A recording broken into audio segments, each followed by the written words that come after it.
Price Lord. பெண்கள் அனைவருக்கும் மகளிர் தின நல்வாழ்த்துக்கள்.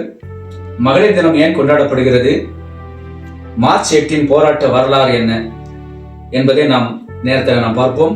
பெண்கள் போற்றும் விதமாகவும் பெண்களின் பிரதிநிதித்துவத்தை உணர்த்தும் விதமாகவும் ஒவ்வொரு ஆண்டும் மார்ச் 8ஆம் நாள் சர்வதேச மகளிர் தினம் கொண்டாடப்படுகிறது. மகளிர் தினம் ஏன் கொண்டாடப்படுகிறது, அதனை உருவாக்கியவர் யார், மகளிர் தினத்துக்கு பின்னாலும் ஒரு போராட்ட வரலாறு உள்ளது. 18ஆம் நூற்றாண்டில் பெண்கள் என்றால் வீட்டு வேலைக்கு மட்டுமே சரி வருவார்கள் என்று முடக்கி வைக்கப்பட்டார்கள். இந்த நிலை மெல்ல மெல்ல மாறி 1850இல் தொழிற்சாலை, அலுவலகம் உள்ளிட்ட பல இடங்களில் பெண்கள் கால் பதிக்க தொடங்கினர். ஆண்களுக்கு நிகரான பெண்கள் பணியில் கால் பதித்தாலும் அவர்களுக்கு ஊதியத்தில் தொடர்ந்து பாகுபாடு காணப்பட்டது. ஆண்களுக்கு நிகரான வேலை செய்தாலும் உரிமையிலும் ஊதியத்திலும் தொடர்ந்து அநீதி இழைக்கப்பட்டது. இதனால் கொதித்தெழுந்த பெண்கள் 1910இல் டென்மார்க் கோமன்ஹெனில் மாபெரும் பெண்கள் உரிமை மாநாட்டை நடத்தினர். இந்த மாநாட்டில் உலக நாடுகளைச் சேர்ந்த பெண்கள் பலர் கலந்து கொண்டு ஆதரவு தெரிவித்தனர். தங்கள் உரிமைகளுக்காக கைகோர்த்து ஒற்றுமையாக நின்றனர். அந்த மாநாட்டில் கலந்து கொண்டவர்களின் முக்கியமானவர் ஜெர்மனியைச் சேர்ந்த புரட்சி பெண் கிளாரா ஜெட்கின். பெண்களின் உரிமைக்காக அவர்கள் ஒருங்கிணைந்து குரல் கொடுத்து கிளாரா பெண்ணின் உரிமைகளை பேச உலகம் முழுவதும் ஒரு குறிப்பிட்ட நாளை பெண்கள் தினமாக கடைபிடிக்க வேண்டும் என்று கருதினார். அது குறித்த தீர்மானத்தை நிறைவேற்ற முயற்சி செய்தார். ஆனால் பல்வேறு காரணங்களால் அந்த தீர்மானம் நிறைவேற்றவில்லை. அடுத்தடுத்த ஆண்டுகளில் ஒவ்வொரு நாடும் ஒவ்வொரு தினத்திலும் மகளிர் தினத்தை கொண்டாடி வந்தன. ரஷ்ய பெண் தொழிலாளர்களின் புரட்சியை நினைவு கூறும் வகையில் புரட்சி நடந்த பிப்ரவரி மாதத்தின் கடைசி ஞாயிற்றுக்கிழமை பெண்கள் தினமாக கொண்டாட வேண்டும் என கோரிக்கை வைத்தனர். கிரீக்கோயரின் காலண்டரின் படி அவர்கள் கோரிய கடைசி ஞாயிற்றுக்கிழமை மார்ச் 8ஆம் தேதியாக இருந்தது. அதனை அடுத்து உலக மகளிர் தினத்தை ஆண்டுதோறும் மார்ச் 8ஆம் தேதி நடத்த வேண்டும் என்று அவர் பிரகடனம் செய்தார். அந்த ஆண்டு முதல் உலகம் முழுவதும் மார்ச் 8ஆம் தேதி உலக மகளிர் தினம் கொண்டாடப்பட்டு வருகிறது. நியூயார்க் நகரில் ஒரு கட்டிடத்தில் ஏற்பட்ட ஒரு தீ விபத்தில் சுமார் 140க்கும் மேற்பட்ட பெண் தொழிலாளர் உடல் கருகி உயிரிழந்தனர். இந்த நிகழ்வை அமெரிக்காவில் தொழிலாளர் சட்டத்தை கொண்டு வர மிக முக்கியமாக நிகழ்வானது.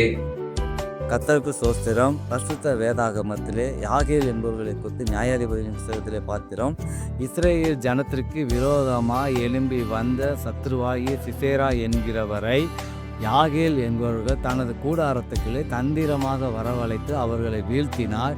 இதனாலே கூடாரத்துக்குள்ளே வாசமாக இருந்த பெண்களுக்குள்ளே ஆசீர்வதிக்கப்பட்டவர்களாக இருப்பாய் என்று எல்லோரும் வாழ்த்தினார்கள். அதே போல இந்த நாளிலும் இந்த மகளிர் தினத்திலே நீங்கள் எல்லோரும் ஆசீர்வதிக்கப்பட்டவர்களாக இருக்க வேண்டும் என்று உங்களை வாழ்த்துகிறேன்.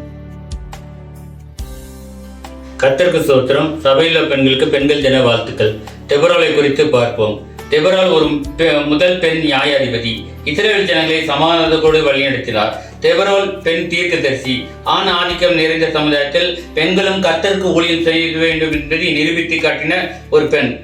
ஒரு யுத்தத்தில் தலைமை தாங்கி அந்த யுத்தத்தில் வெற்றியும் பெற்றார். டெபோராளுடைய தைரியமும் துணிச்சலும் கர்த்தருடைய பிள்ளைகளுக்கு சிறந்த ஒரு எடுத்துக்காட்டு. இன்றைக்கு இருக்கிற சமுதாயத்தில் வேலை செய்கிற இடத்திலும் துணிச்சலும் தைரியம் இருக்க வேண்டும்.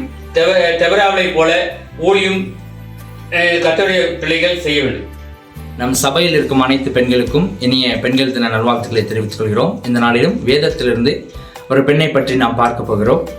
அவள் தேவனால் படைக்கப்பட்டவள், தேவனுடைய சாயலிலே உருவாக்கப்பட்டவள். தேவன் படைத்த அனைத்து படைப்புகளிலும் பார்த்து ரசித்து ருசித்த முதல் பெண்மணியும் அவள்தான் ஏவாள்.